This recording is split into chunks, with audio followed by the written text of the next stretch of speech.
Hey, folks, and the Epstein files have been. Oh, wait, they haven't been. We're still in the middle of the largest government cover-up in history. So many cover-ups. The breakdown starts now.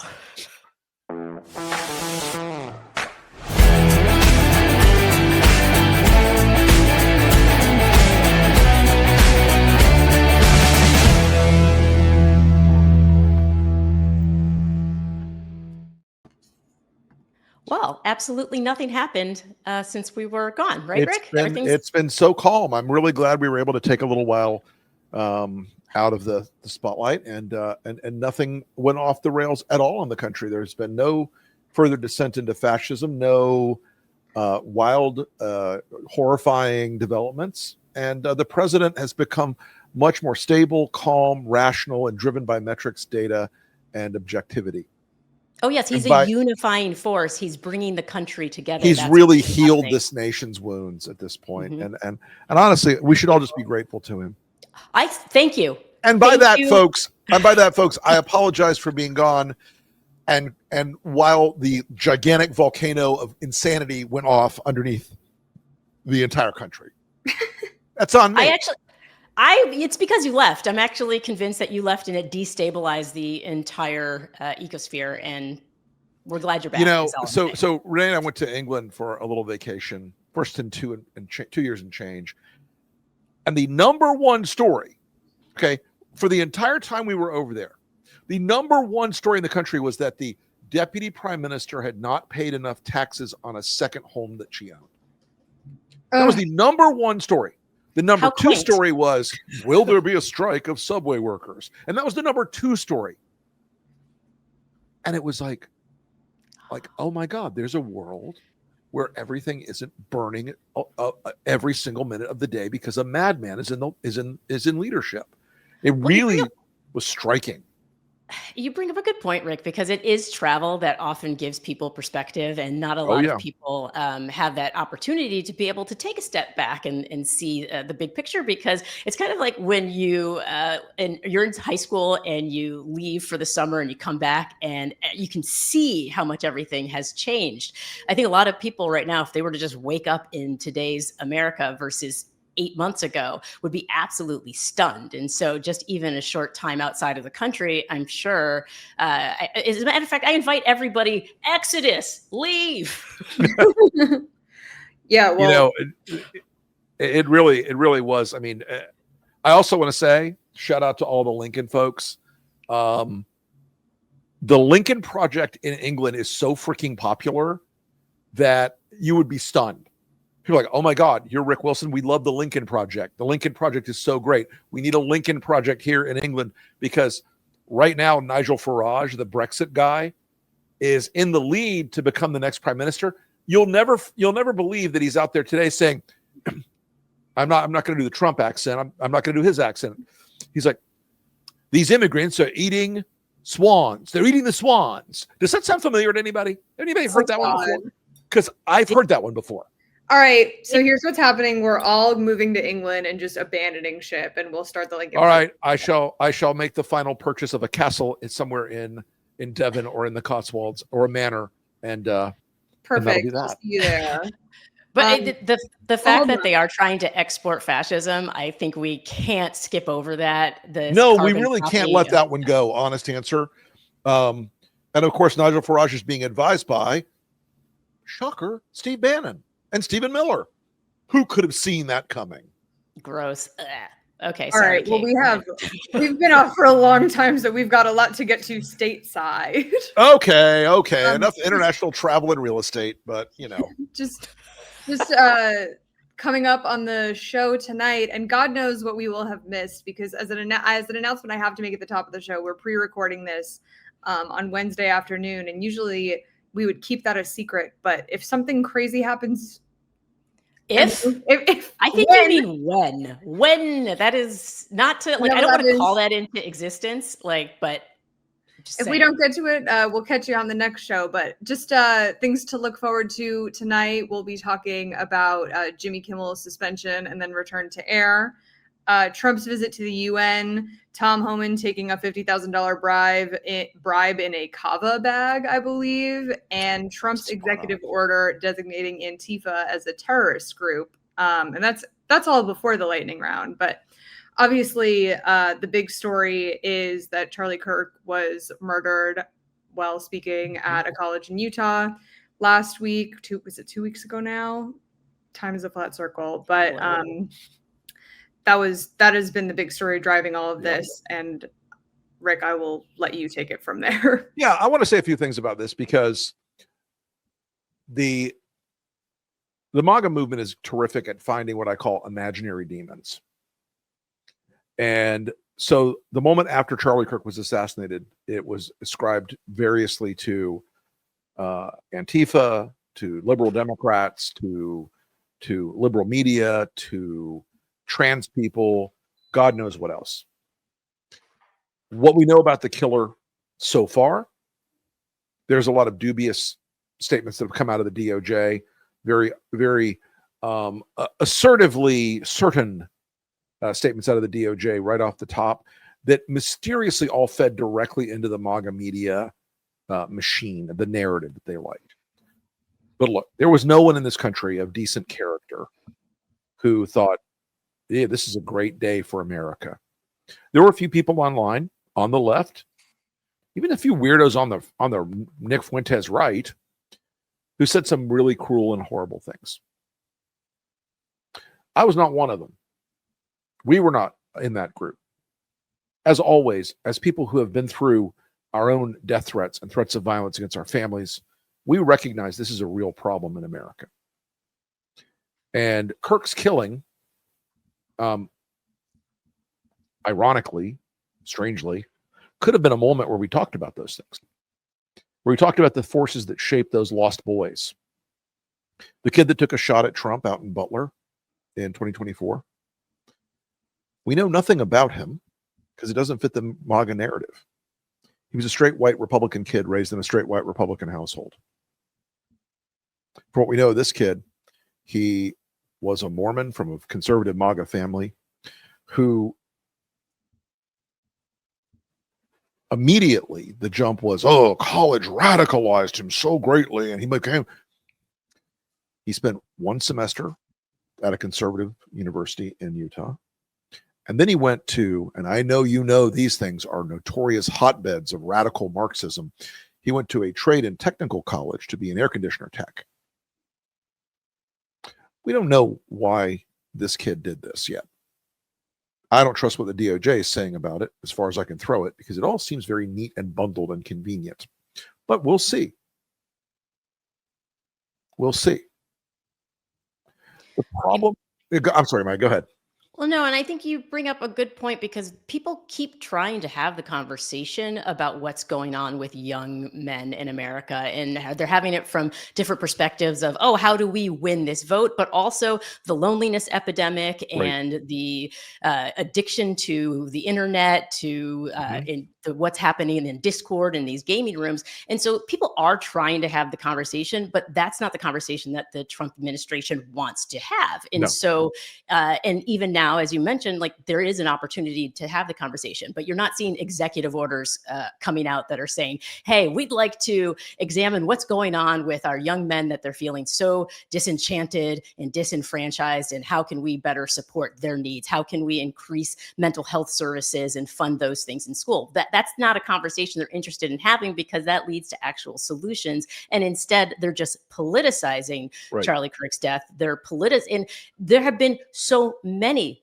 deaths that they are, and it's almost like depoliticizing in a way, like apoliticizing it, I should say, by not talking about these deaths, because these are actual things that could be solved with policy issues. And the vast Americans don't want to see their children suffer, whether it be because of being alienated by the larger, demographic or mainstream, or because they're being pulled into whether it be gun violence or drugs or etc. And so, but you're not seeing solutions. The conversation just stops, and it's driving me crazy. Well, and it kind of should. And what we saw this weekend at sort of and I'm gonna get in trouble for saying this. It's like the Horst Wesselization of Charlie Kirk. When a young SA Nazi activist was killed in 1930, the Nazi Party turned him into an image, not the real person. They turned him into a character for their story. And what happens now with what you've seen happen now is the demand from the MAGA folks that anyone who wants to quote Charlie Kirk, what he really said about things and people, they want them canceled and removed from social media, removed from television, or removed from whatever. Because a lot of the things Charlie Kirk said, a lot of Americans disagree with. He said that black women lack the cognitive ability to function in society. He said things, and I could go through the catalog, folks, that were horrific and abusive and shitty and indicated a smallness of heart, mind, and grace as a human being. It doesn't mean he should have been shot. It does mean that they're now trying to canonize him and to motivate their political futures around someone who is no longer with us, around a tragedy. These are people who are dancing in the blood that was left where Charlie Kirk fell. And they will use this. It should tell you something about the MAGA movement, that immediately they jump to, how can this benefit us politically? How can this help us politically? And weaponization of grief is something they're really trying hard at right now. But I think they overran their marks the other day. I think you've seen it already. The minute that Trump is asked, like a few days after it happened, how are you handling the death of your friend Charlie Kirk? He goes, the White House ballroom will be so big and beautiful. We're building it right now. Because they don't really care underneath. They want to ride the fame train. They want to churn the social media system so they can hurt their political enemies. And what did you see at that event? You saw at that event over and over again, elected officials and MAGA influencers not blaming this young man, not analyzing or knowing what he did, but by saying the Democrats caused this, they caused him to die. Folks, you are not in a world where you should think that these people have any intention to have rational dialogue or debate. And I feel like any parent watching, when they see Charlie Kirk's death get politicized and taken advantage of in that way, they should ask themselves, if they care so little, if MAGA cares so little about Charlie Kirk, then as far as like who he was as a human being, that they would take advantage of his death to further push their movement, further divide the country.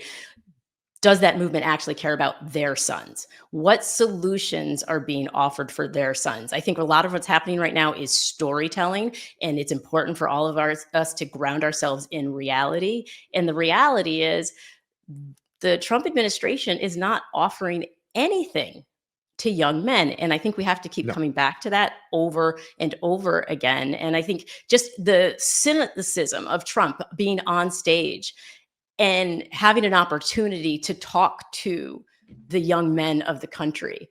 And he has a message, not of love, not of unity, but we have a clip, so we should roll it. In that private moment on his dying day, we find everything we need to know about who Charlie Kirk truly was. He was a missionary with a noble spirit and a great, great purpose. He did not hate his opponents. He wanted the best for them. That's where I disagreed with Charlie. I hate my opponent, and I don't want the best for them. I'm sorry. I am sorry, Erica.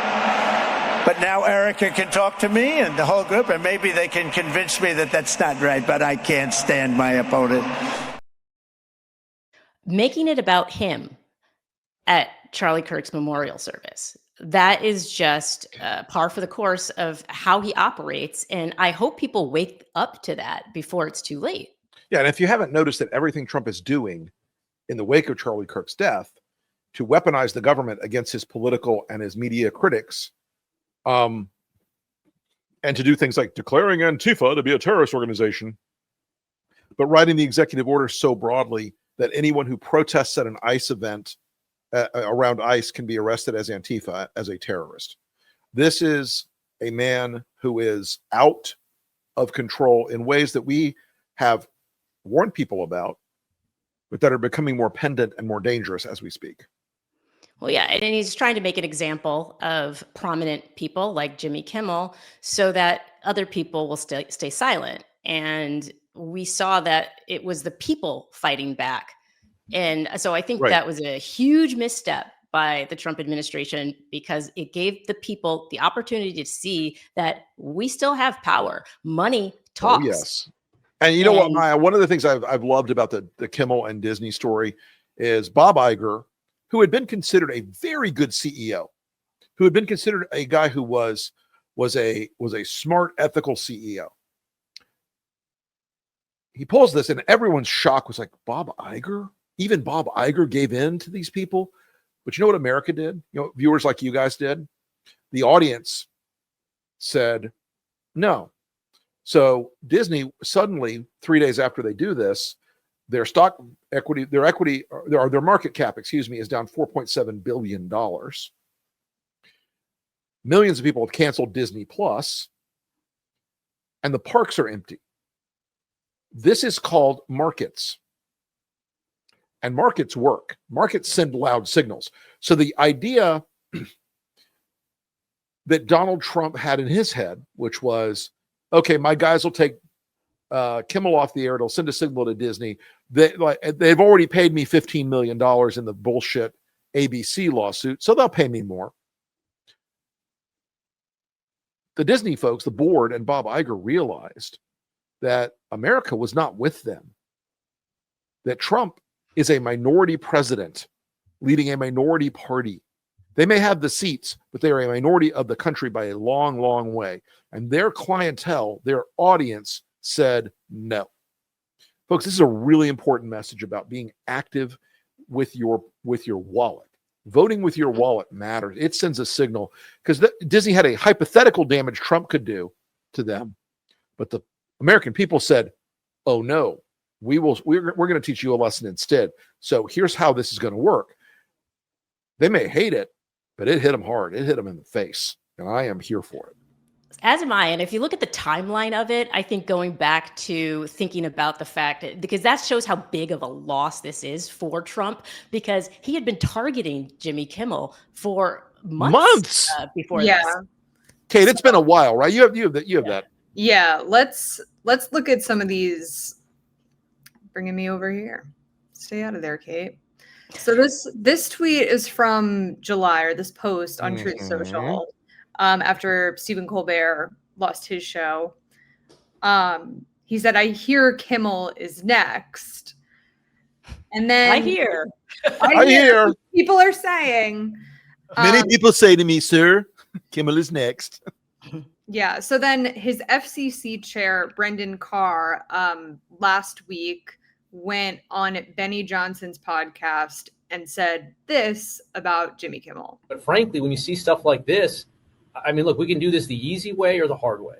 These companies can find ways to change conduct, to take action, frankly, on Kimmel, or, there's going to be additional work for the FCC. Again, there's actions that we can take on licensed broadcasters. And frankly, I think that it's really sort of past time that a lot of these licensed broadcasters themselves push back on Comcast and Disney and say, listen, we are going to preempt. We are not going to run Kimmel anymore until you straighten this out, because we licensed broadcaster, are running the possibility of fines or license revocation from the FCC if we continue to run content that ends up being a pattern of news distortion. So the easy way or the hard way? The easy way or the hard way? Here's the other dad. Right. Here's the other thing about Brendan Carr, though. I can tell you this, as a guy who has both been on the receiving and delivering end of a punch in my life. That guy has never been hit in his life. He's never been in a fight one time in his life. Not that we would want him to be hit, y'all. Now we're not saying No, I'm not saying anybody should hit him. I can just tell you, that's the kind of punk, bitch, whiny little inside snake boy that makes up most of the MAGA guys. They front this all like, oh, we're so masculine, high tea. And 99% of them are like that guy. He has never had to either put somebody on the floor or gotten put on the floor in a fight. And, you know, there's a certain moral benefit to having your ass kicked at some point. He never has. My dad would say he thinks he's slick. Like that would be the way my dad would refer to it, because you can even say as he's saying it, he's issuing instructions in this warning. And he's so just like about it as if somehow he's getting one over on everyone, as if it's not incredibly clear what he's doing, this thinly veiled threat. And again, I think it just shows how sinister the Trump administration is, because they think they can do it out in the open all the time. That's exactly right, Maya. They usually get away with it. They don't have to be consistent, because before we continue with this Jimmy Kimmel timeline, I would like to flash back to this 2019 tweet from Brendan Carr about what the FCC should and should not do. There you go. Yeah, does not have a roving mandate to police speech in the name of. And so it's so interesting to me how many of the officials in the Trump administration now completely contradict themselves, just showing this loyalty, this fealty to Trump as opposed to the Constitution itself in a time where we have receipts. Like that's to me was so just like about it. I'm like, right. This was such an obvious play. It was so obviously dumb how they were doing it. And you're like, wait, you know, we're here, right? We're in the room. Yeah. So this play, I want to explain for anyone who doesn't know, although I do think that it's made its way around now, which is that Nexstar and Sinclair, which are, is it Nexstar and Sinclair or Nexstar and Tegna? It's Nexstar and Sinclair. Nexstar and Sinclair. Nexstar wants to buy Tegna. Mm-hmm. And Sinclair wants to buy somebody else. Yeah, so they just have a lot of business before the government. These mergers, there's a law on the books with the FCC that as like a broadcast distributor, you cannot reach, I think, more than 39% of American households. Mm-hmm. And these mergers would make it so that these companies would reach something like 80% of American households. So they need the FCC to change the rules so that they can go through with this business. So they have to kiss the ring. Of course. That is I believe it's another part, but yes. That is why earlier this week, after Disney came back and said, like, we changed our mind, Kimmel can go back on TV, Nexstar and Sinclair, which together reached like most of the country, said that they would not broadcast Kimmel. You know, the great thing about that is, I think as we all know here, but just so the rest of America understands this, broadcast television is like the buggy whip of the American media economy. It is an audience that is old and getting older. It is dying off at a high rate of speed, and the belief that these are super valuable properties. It is on the boomer clock, and as they go, it goes. People get their news from this thing. I love that you called it the boomer clock. It's like doomsday, but like boomsday. Like it's just ticking. Let's like wrap up the timeline on this so I can let you guys pick it apart.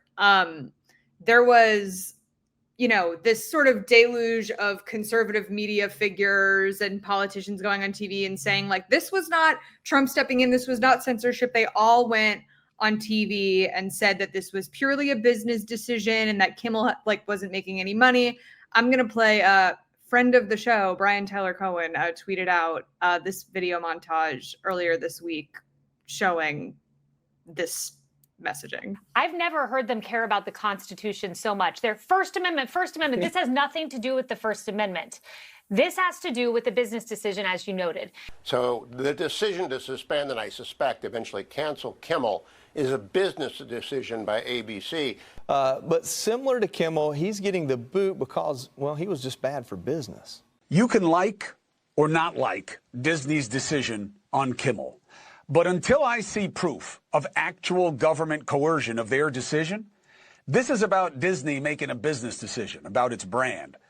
Yeah, that was obviously a business decision, as evidenced by the fact they're going to reinstate him. I think he's going to be on the air later tonight. So I think it was a business decision. And if ABC wants to suspend you because you got wrong the assassin of Charlie Kirk, more power to them. That's got nothing to do with the First Amendment. That's a business decision. And then Donald Trump went on Truth Social and contradicted them completely. All of them. I did it, and I'll do it again. And with that, I leave the two of you to discuss. Well, first of all, Donald Trump loves to tell on himself. It's his favorite thing to do. He's like, the guy's like, he always confesses his sins either through projection or admission. And yeah, he's like the kid who can't keep a secret. Like he's just like dying to tell. He's like, oh, this want to see something cool? There's a dead guy down by the river. Exactly that. And so this business decision language, it feels like an exercise in neurolinguistic processing. Like they're like, we will program this into the minds of the people that this is a business decision, and we will just. They're getting very sleepy and thinking about a business decision. Right. And seeing it cut together like that, I think is so important because we oftentimes seem to think that these organizations are not working in cohort, but they obviously are, which is why it's so dangerous for Sinclair and Nexstar to be able to have as many eyeballs on the stations, because this is also about, it is always, folks, every single time they will project whatever they're projecting on the other side of the political fence is what they're doing. And look, their idea that somehow Joe Biden censored conservatives, I remain stunned. I would like to see somewhere in that 4 years where any of them were censored, because they are a group of people who cannot shut their effing mouths. They're always like, I've been silenced, I've been canceled. I'm like, why do I keep hearing you talking then if you are so silent? Right. Why are you still running your mouth hole?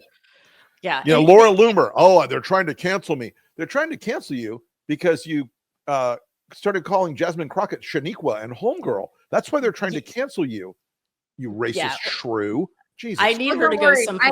I have it for the lightning round. Oh, you did? Okay, we'll leave it for now. We'll get to her. Don't worry. We're coming for Luma.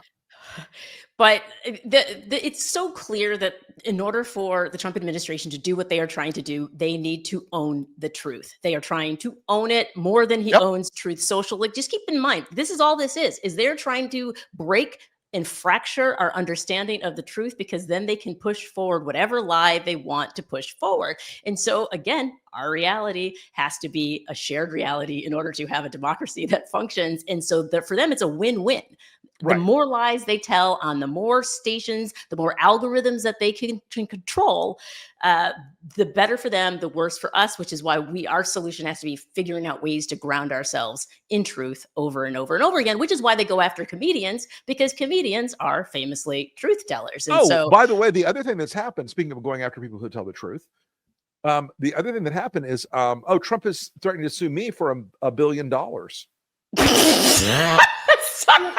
Please tell me this isn't a different one. Please tell me this is not a different one from the one. No, this is the other. This is the same one. Okay, I was going to say, if there are two, no one told me. It's not a new one. It's the same one. $1 billion. And because anybody who tells the truth is obviously a threat, and anybody who is unafraid to tell the truth, which is why they hate Jasmine Crockett. I know we'll get to her again. Like, they do not want anybody who has the power to punch through this reality that they are trying to create for their base. And so they're going to constantly target the fact that they're going after all of the white male comedians. I think is actually what made everybody sort of come together real quick. I've never seen who's coming. You know who they're going to come after next? They're going to go after Rogan next. You watch. He's off the reservation, baby. Theory. He is running free. Well, he's been speaking his mind. Today, Oh yeah, and Theo Von speaking his mind so much that the DHS actually pulled the tweet that they tried to involve him in their absolute cruel deportation porn. So you know what's funny about the whole Trump social media universe in the administration? They are all obviously a bunch of incel dipshits who like, I'm an edgelord. Oh. Stop. Once again, the benefits of when you're growing up, being in a fight for once in your life, it's so punky and small. They really, I mean, and look, is Theo Vaughn as powerful as a president? No, but he certainly helped make one. So that's, I mean, the fact, the podcast wars, which is what it feels like. I mean, you even have Favreau fighting with JD Vance. Like, oh, don't worry, that's we didn't even talk about the fact. Wow, the lightning round's going to kill it tonight. The lightning round is. Sorry, I did want to make sure that we got to the piece that we put out about this whole Kimmel thing. Oh, the cancel culture ad. Yeah. Let's run that. Yeah. And then we'll move on. I will also sign an executive order to immediately stop all government censorship and bring back free speech to America.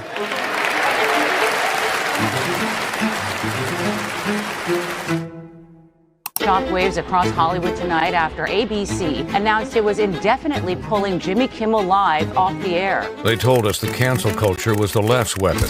But look around. It's the right doing the canceling now. The FCC chair, a Trump ally, attacks Kimmel on a MAGA podcast. I mean, look, we can do this the easy way or the hard way. These companies can find ways to change conduct and take action, or, there's going to be additional work for the FCC ahead. Within hours, Nexstar pulls his show. Billions of dollars and political favors hanging in the balance. The timing, shady. It's not the fragility of audiences, it's the fragility of leaders. Comedy doesn't change the world, but it's a bellwether. We're the banana peel in the coal mine. When a society is under threat, comedians are the ones who get sent away first. This isn't about Jimmy Kimmel. It's about the government turning into a mob to silence dissent. This morning, President Trump is suggesting the Federal Communications Commission should take licenses away from broadcasters that are repeatedly critical of him. About power crushing free speech. We all see where this is going, correct? It's managed media. You can't go around firing somebody because you're fearful or trying to suck up to an authoritarian, criminal administration in the Oval Office. Authoritarians don't just come for comedians. We're not done yet. They come for democracy itself. We're the Lincoln Project. We won't quit. Join us.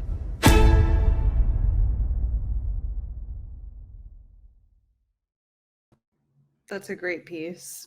Yeah. A true statement. I absolutely love that because before we wrap up this segment, I just want to point out that Trump immediately in an interview on the lawn just targeted ABC. And so he is consistently showing that they are not the party of free speech that they claim to be. And so I think they've lost all ability to ever play the free speech card again, ever. Never want to see him do it. Ever. Yeah, I mean, there's so much more we could say about this, Rick. I know that you've done Lincoln Project podcast episodes about this. Maya, I know you've been on your socials, so I would encourage everyone in the audience who is like not done talking about this to go check out that content. But we have to move on because a lot did happen, including Trump's visit to the UN and Escalator Gate. Would you guys like to start with Escalator Gate or the speech? I'll let you pick. Let's do the escalator. This, I was going to say. You know, as Ryan Wiggins, our chief of staff at the Lincoln Project, said of that photograph of Melania looking back at Trump the second the elevator stopped, she said, "I don't hate anyone as much as she hates this guy." The Melania look was like, "I dig hole for husband Bobby." He was so angry. It was so embarrassing. So this is Trump trying to get on the escalator at the UN, and it stops immediately when he gets on it.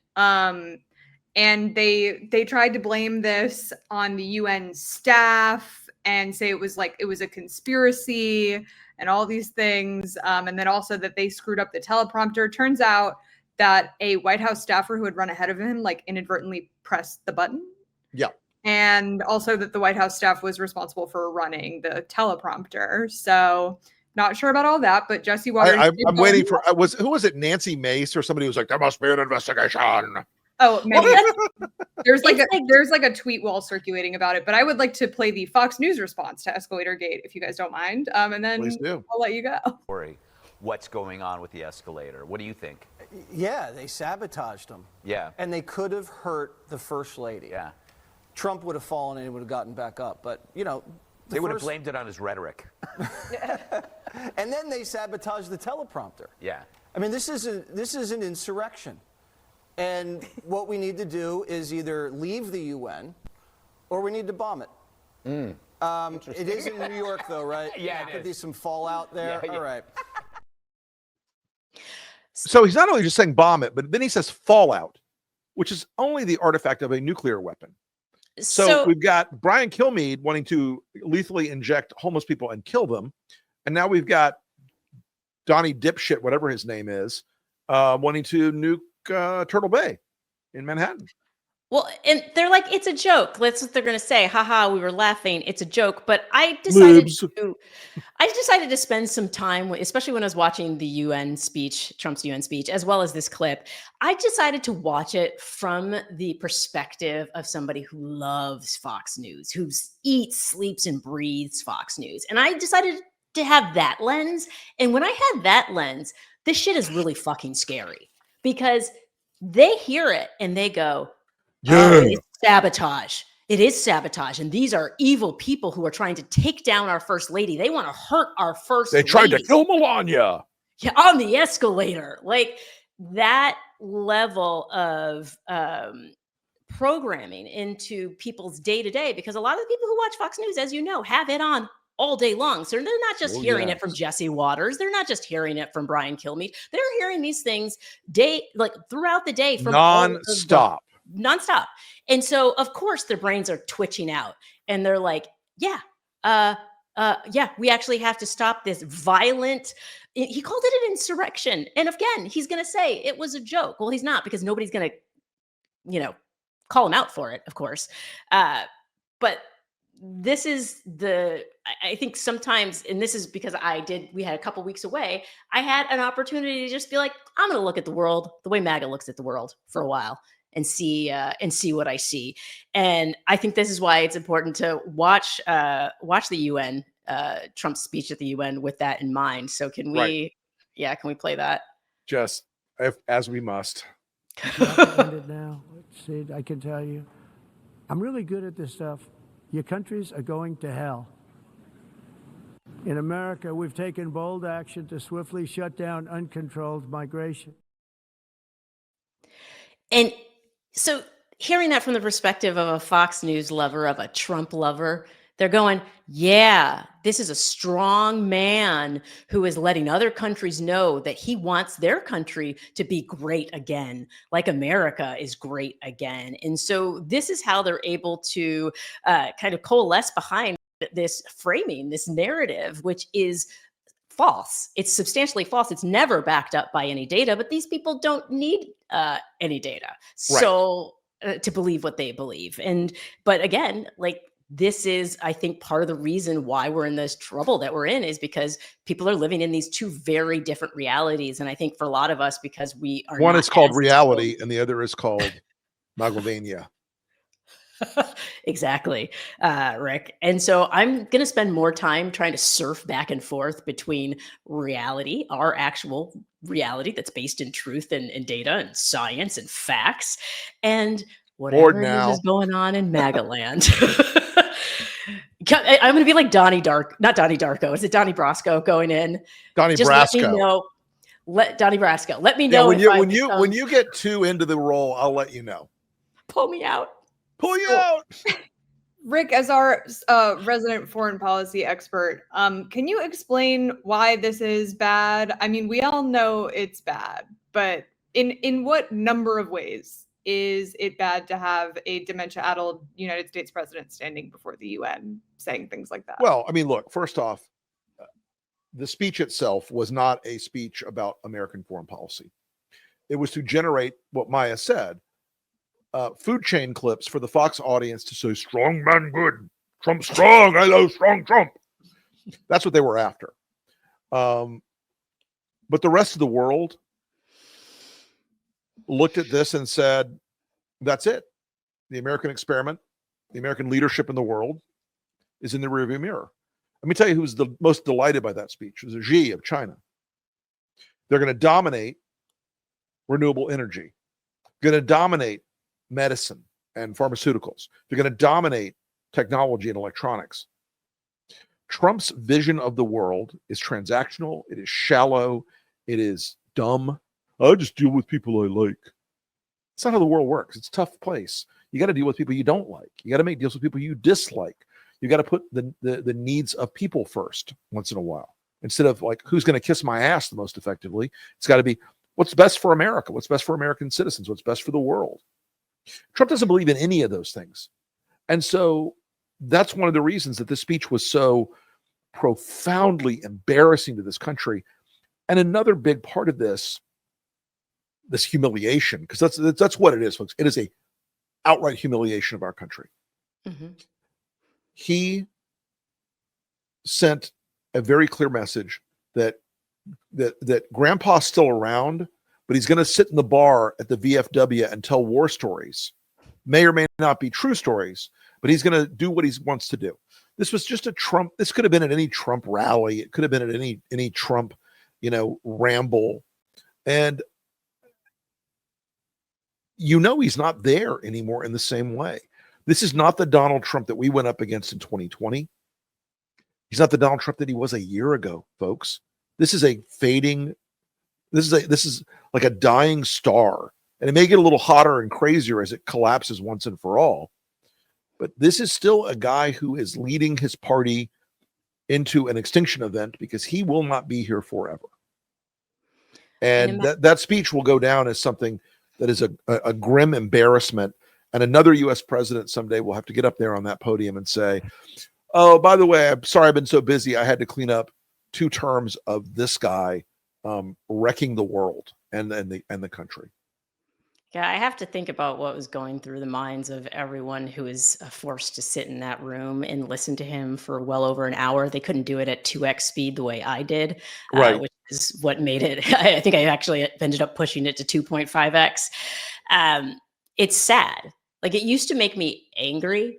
And now I look at it and I go, so much opportunity is being lost right now. We have to think about the opportunity right. costs of having Trump lead our nation right now. There is so much innovation that is being lost out on, and that's time that we're never going to get back. You pointed that out with the innovations that China is going to be just going so far ahead of us at breakneck speed, while we're arguing over manufactured problems, while we're trying to call half of our country back to the truth.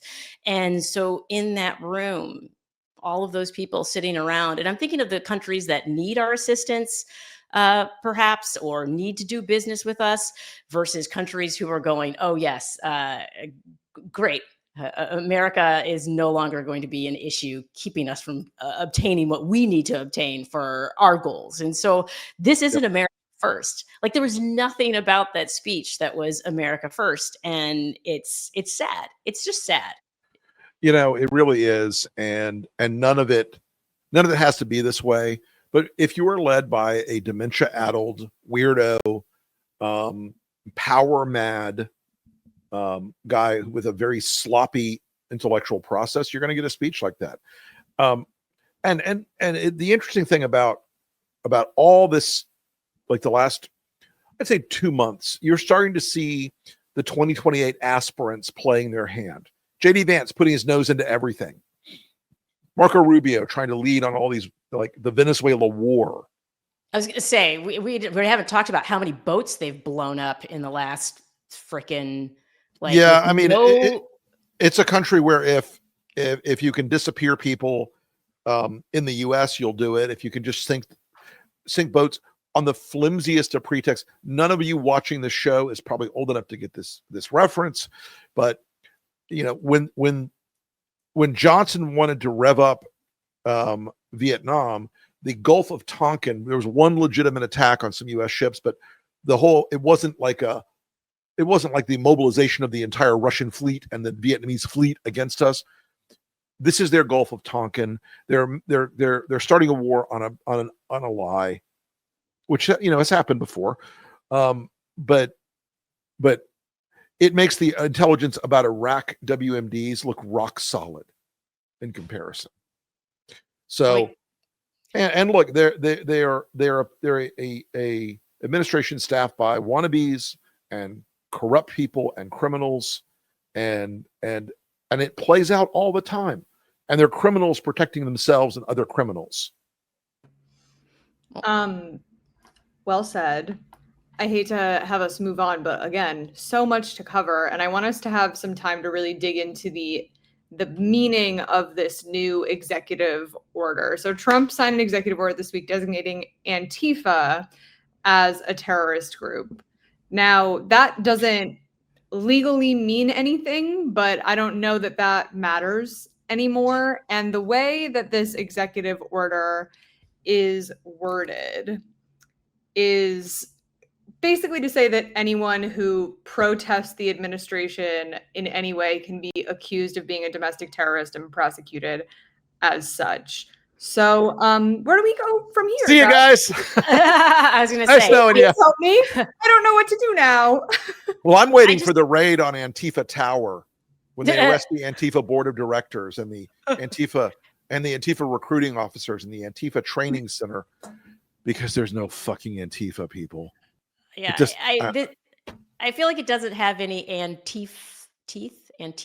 That was Antifa. Almost. You almost had it. I saw where the joke was going.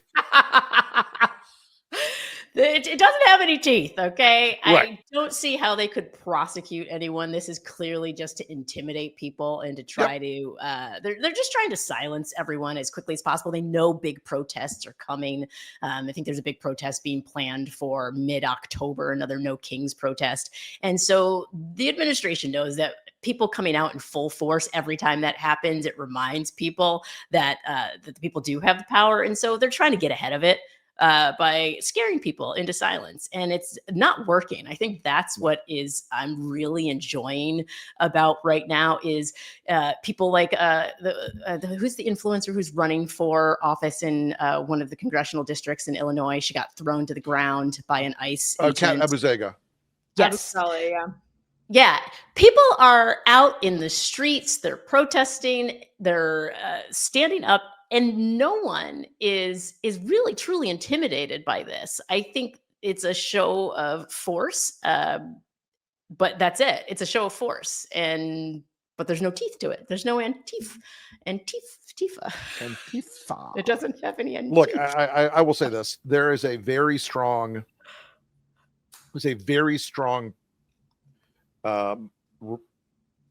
argument that this will drive even more people out.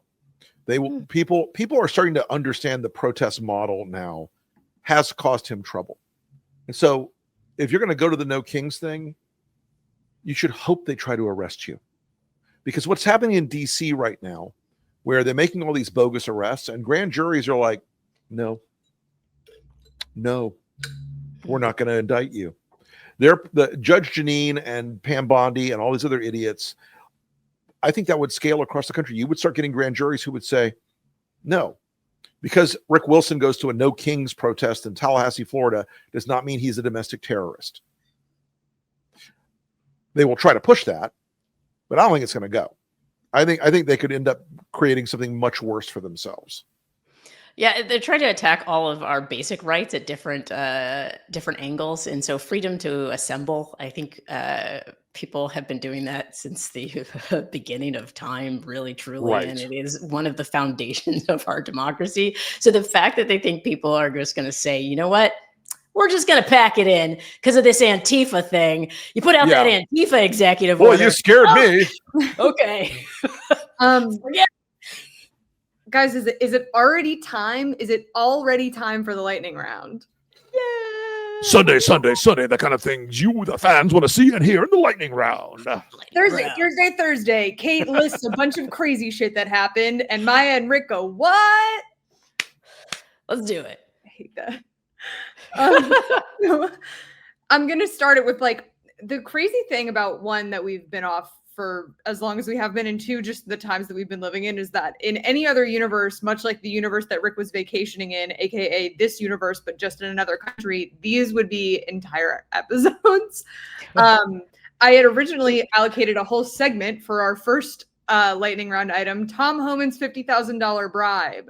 He allegedly accepted a $50,000 cash bribe in a kava bag. That is the build your own bowl Mediterranean place, to be clear. And Pam Bondi's Justice Department shut down the investigation for unknown. I am shocked to discover this. I am astounded to discover that Pam Bondi was too busy chasing imaginary Antifa terrorists to either release the Epstein files or indict a guy who literally took a bribe on video in order to promise that when he got to the DHS, he would provide inside information and services to the people bribing him with $50,000 in a paper sack. How are we going to let corruption get in the way of all this corruption? I think you know what, guys, in my youth, a guy tried to hand me a paper sack to give to a elected official I was working for. And I, at that moment, thought, oh God, the FBI has got to be doing this. This can't be real. This can't be real. And I literally like put my hands around my chest like this. I'm like, sorry, WD, I can't take that money. Because I thought this guy's got to be wearing a fucking wire. Nobody's this crazy to hand me a greasy white sack from a diner in Tallahassee full of cash to give to my to the member that I worked for. It was insane. Maybe it was in a kava bag so he could say that it was just his lunch. Like he's like, I just like Mediterranean dishes. This was not a bribe. Yeah, I'm pretty sure Tom Homan only eats white foods in the Starch family. Can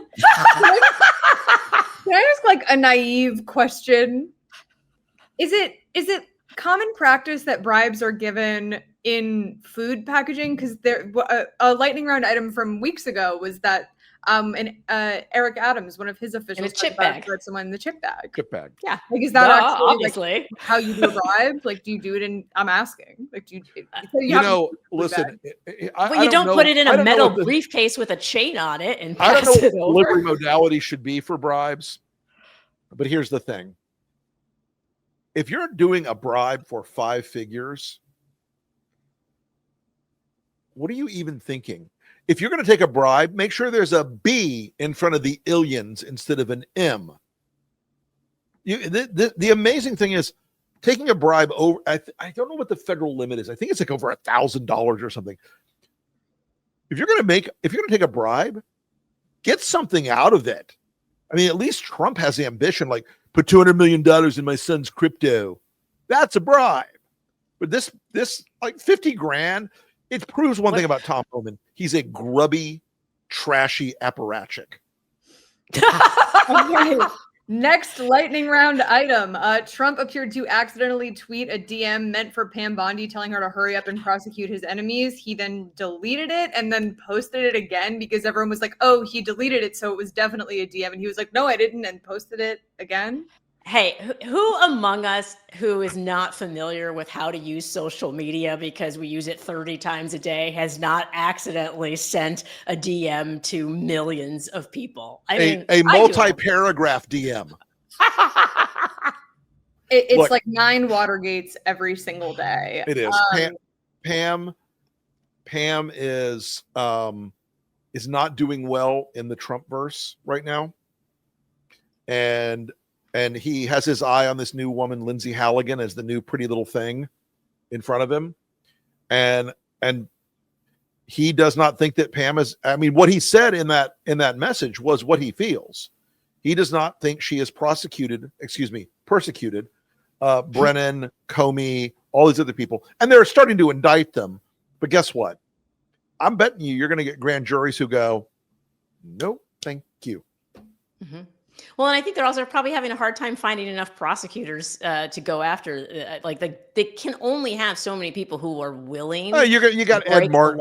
You got Ed Martin who would set himself on fire and put it out with a hammer for Trump. But none of them are particularly good at their work.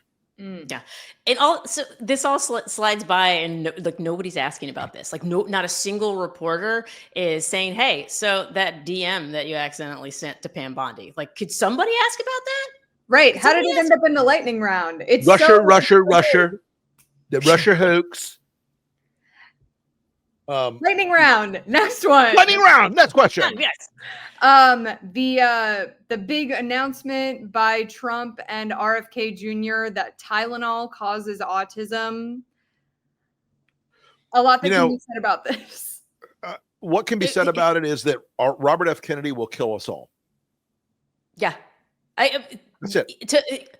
The World Health Organization had to actually issue a freaking statement. Like, things are bad when like the entire world is like, that thing that your president and health secretary just did is dumb. They're dumb. Don't listen to them. Don't listen to them. And then provide actual stuff. Like, it's insane that they think people don't understand the difference between correlation and causation. Right. And then are pushing well, by the way, the medicine that Dr. Oz thinks treats Tylenol poisoning and that causes autism, Dr. Oz, you'll be shocked to learn, has an outside company that sells that supplement. Right, and RFK and all these people, they're all stakeholders.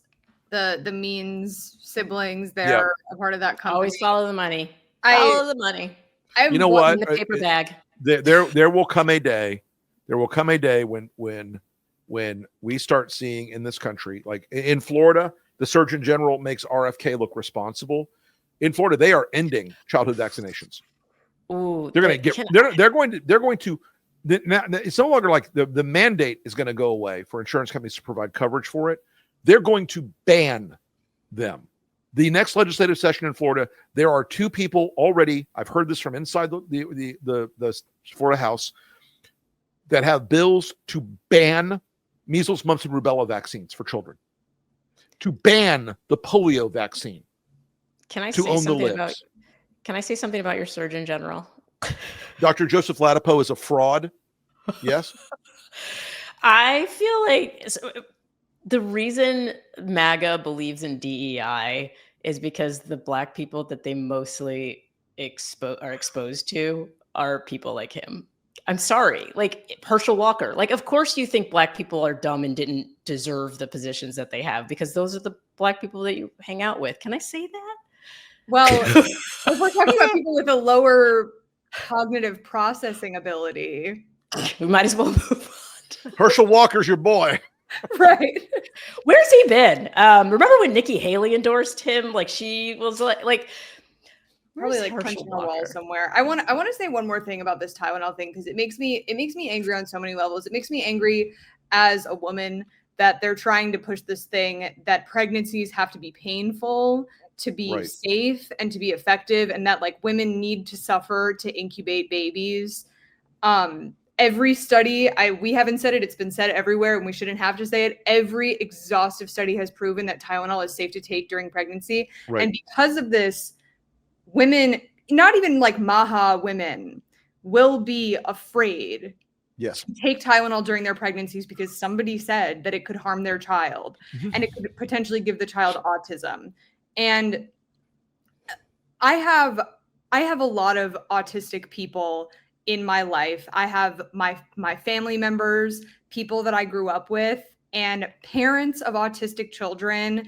It makes me so angry that they are taking advantage of this group of parents that has, been handed the challenge of raising a child or children with disabilities and taking advantage of their fears and their exhaustion and trying to tell them that, that their children are broken and need to be fixed. And some of these parents, like these mothers walk around and ask, like, did I do something during the pregnancy that made it so that my child has to suffer and to struggle? And it's going back to like blaming these mothers and taking advantage. Yes.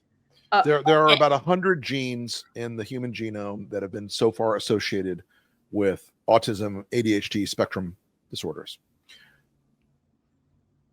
There is no research that indicates that Tylenol interacts with those at scale. There's no research. There is research that certain other drugs can, but that Tylenol's not in that classification. I will say this is a very grim subject, a very tough subject, but I have a friend who's on the spectrum, and he sent me he's pretty on the spectrum. He sent me a note today, and he said, my mom took Tylenol when I was a baby, but I'm on the spectrum. It wasn't because she took Tylenol. He goes, and by the way, if Tylenol did cause autism, we would have a national high-speed rail system because I love trains. And he's very much aware of who he is. But I was like, God bless you, man. Give your mom my love. The train systems in this country would rival that of Japan and China. Absolutely. If we had more autistic people, and we should have more autistic people because I do love trains. I was gonna say I'm obsessed with trains, but stigmatizing autism while at the same time also taking away the 504 programs, and they're just gutting the support that autistic students have in school. Thanks, Big Bad Bill. I mean, I have family members who rely, and this is all they want to do anything but help autistic people. Like, I have family members that rely on Medicaid to get benefits. Like, these are not old people; these are autistic young adults, and they're trying to figure out if those benefits are going to be taken away. But maybe if their mother had not taken Tylenol when she was pregnant, everything would be fine. Like, it's so sick to me. These people. Here's the fundamental thing. RFK has put in charge of the Health and Human Services a group of colossal grifters, scam artists, criminals, thieves, pyramid schemers, multi-level marketing scumbags, conspiracy theorists, kooks, etc. And they are going to cause an untold amount of suffering in this country, and it's just getting started. And I'm so glad that you said it's just getting started, Rick, because I think people have a hard time understanding that this is going to be a delayed effect. So many things that the Trump administration is doing is going to hit people's lives a year from now, 2 years from now. And so there's an article in the Atlantic Monthly, which I still haven't managed to finish, but about how authoritarianism, everything looks normal and fine for a while, like in Venezuela. Everything seemed fine until it wasn't. And I don't want people to sleepwalk themselves into authoritarianism, because so many people, I keep saying, until I see someone on LinkedIn screaming, I want somebody in middle management and marketing who is just the most apolitical person. And I want that person screaming about fascism in a professional setting. And that's when I'll believe that people are taking the threat seriously before it's actually too late. You mentioned Venezuela. Of course, right now, and I want to insert my own lightning round entry. We were told that when Javier Milei took over Argentina to run it like a libertarian tech bro Bitcoin paradise, that it would instantly come back as a global economic power. And yet now we're going to have to bail out Argentina. Yeah. We're not going to bail out our farmers, or middle-class Americans are getting screwed by inflation. Or Americans who are paying $4 a gallon for gas, but we are going to bail out the Bitcoin bros who invested in Argentina thinking it was going to become a crypto paradise. I'm so glad that you said this. As somebody, as a and I know you, as a former permanent resident of Argentina, when Milei started saying "afuera, afuera," that is when he was going to, do the Doge thing before the Doge thing became the Doge thing, and cut all these government agencies, and that it was just going to be austerity measures and everything was going to be great. And so this experiment that Doge was based on, the chainsawing of all of our government agencies, of course we have to save Argentina, because if Argentina goes to shit, then all of a sudden people are going to go, oh wait, is this what awaits us? And yes, it's what fucking awaits us, people, because no. Can we finish? We're back, folks. We're back. Let's really actually lightning run through the rest of this, because bang. Like, everything is okay. Pentagon top brass threatened to expel journalists who reported info not cleared by them. 30,000 people work in the Pentagon. 2.5 million people are in the Department of Defense. They all have cell phones. Pete Hegseth can bite my ass. It's not going to work. I mean, and also if they're sending stuff to signal chats anyway that they shouldn't be, then that's on them. So they should figure out their own leaks, and they should figure out how to, that's not on reporters, that's on them. Yep. Sure. Today there was a fatal shooting at an ICE facility in Dallas, which is bad for a number of reasons. But the thing that I have listed is that JD Vance got into a Twitter fight over it with Pod Save America's Jon Favreau and called him a dipshit. Real stately stuff coming from the vice president's office. Listen, Captain Couchfucker can say what he wants, but the people who got shot at the ICE facility were detainees. Yeah. Is JD Vance auditioning for a podcast or to be the president? Because I swear to fucking the amount of fights that he has with Jon Favreau and podcasters, I think he just wants to be a podcaster. Either one will do. He'll be happy either way. Speaking of fucking insane people on Twitter, is it time to talk about Laura Loomer's racist tweets? Which one, you might ask? Must be. Do we have another hour? Yeah. Well, let's talk about just one, which Maya and I before the show debated whether or not it was worse to make a black woman read it or hear a white woman read it. Ricky, I was like, I'll read it. Like, this is I was like, are you Hold on, comfortable? I'm gonna read it for you. But I'm gonna go a slightly different way. Jasmine Crockett's Jasmine for U.S. homeboys and homegirls are big mad I called her what she is. Ghetto. I guess I finna watch my back. God forbid Shaniqua pops a cap in my ass. You feels me? Okay, guys, I read it that way because it's as genuine as like those white dare cops who used to come to high schools and say, "Hello, fellow kids, we have a rap about how bad the crack cocaine is." I get she's trying to piss people off and be transgressive and blah, blah, blah, blah. But everybody should remember one thing about Laura Loomer. And I mean this sincerely. Laura Loomer is insane. She can be a racist and a grubby, horrible human being, but she's insane. She has been involuntarily committed by her family. She's crazy town. Now, go ahead. I was just saying, I'm like, thank you as a black woman. Let me chime in.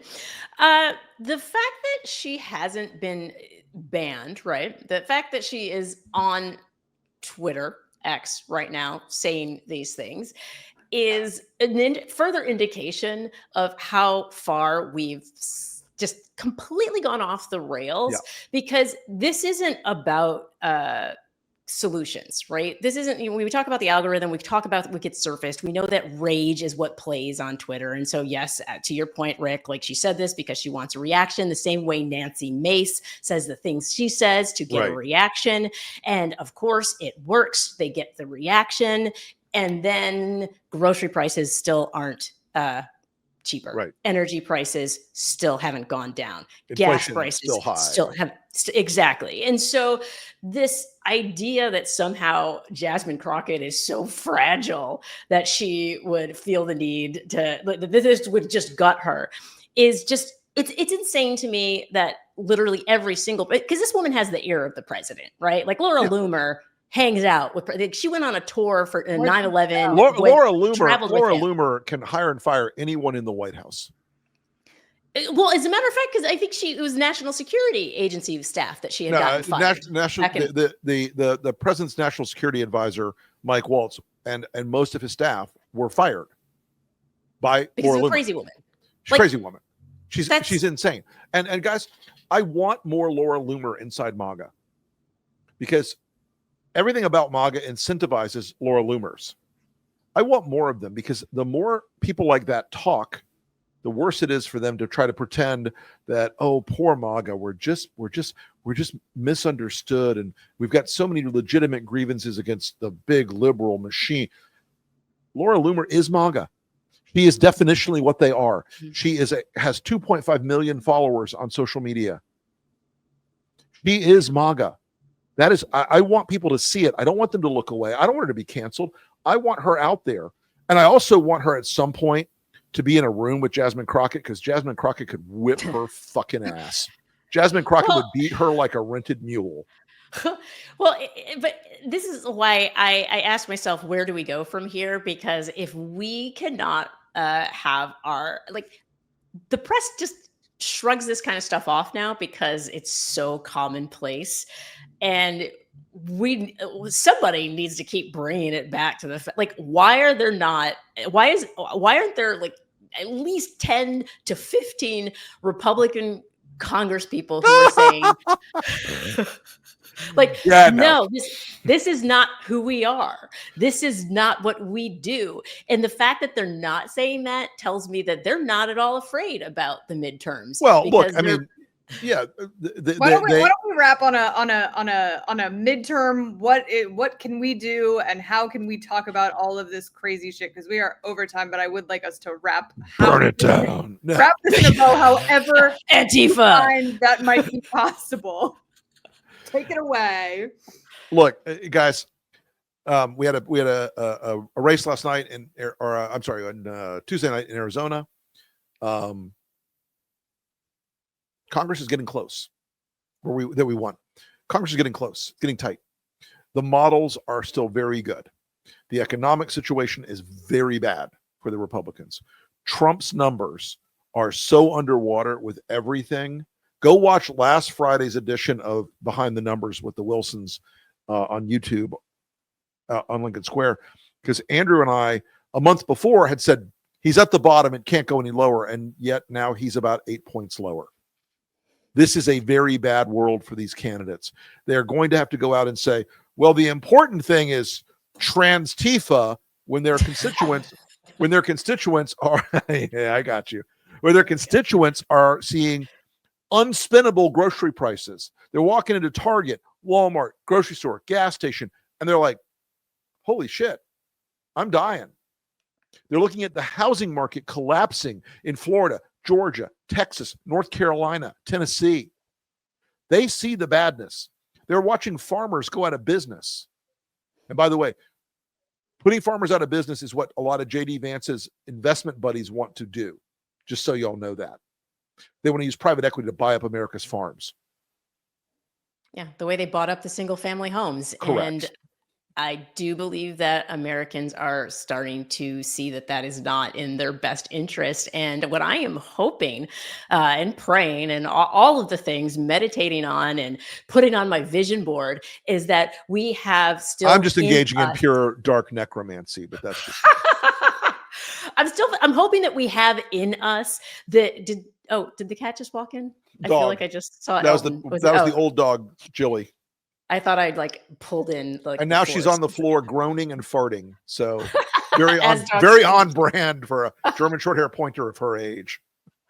I hope we have it in us to believe that we're better than what Trump is offering. And I believe that we do. I think people might be a little off, we're a little off are on these things, but we can come back to our shared sense of purpose and our shared sense of reality. That's why the protests are so important, because it galvanizes us and it reminds us that what the algorithm is showing us online isn't actually reality. We're not nearly as divided on a lot of these things as the algorithm is making us think. And so it's important to just get out there and continue to talk to people and talk to your neighbor and not see people as an enemy, but see it as one nation under God, indivisible. We need to be as one, come together as one. And some people's enemies, some people are enemies. To witness Stephen Miller and his wife having to leave Arlington, Virginia, because no one will speak to them or socialize with them, as they should. Indeed. I want to make sure I get a plug in for you for this episode of Up with Maya May. Who is the special guest? Oh, well, we have we have special guests on. Yeah, on Thursday night, tonight, we have I'm on with Michael Fanone and Protect and Serve. But that's not Punching Up. That's we have a new series. It's called Protect and Serve. We're going to be talking about law enforcement. Do you want me to just keep going? Pitch it. Do it. Also, we're going to be talking about what happens when our law enforcement is no longer serving or protecting anybody. When all of a sudden now they're about to defy orders to not wear masks in California. So we're going to be talking to legal experts and law enforcement experts, and we're going to be having a good time because even though Michael and I are on perhaps different sides of many things, we have a lot in common, which is our love for American democracy, and we're definitely not Antifa, but anti-fascist. I'm Antifa. I'm straight up Antifa. I'm straight up like black mass Molotov cocktail Antifa. Come and get me, Trump. Yeah. All right. Is it we're over? So anything else you guys want to add? Or? I think we've inflicted ourselves enough on the audience for one night. Yeah, we really have. I didn't even get through the whole list, but like we don't have the time. We don't have that, but we appreciate y'all for just riding this wave with us, and we'll see you next. See you next week. We'll cause some more trouble. Yeah.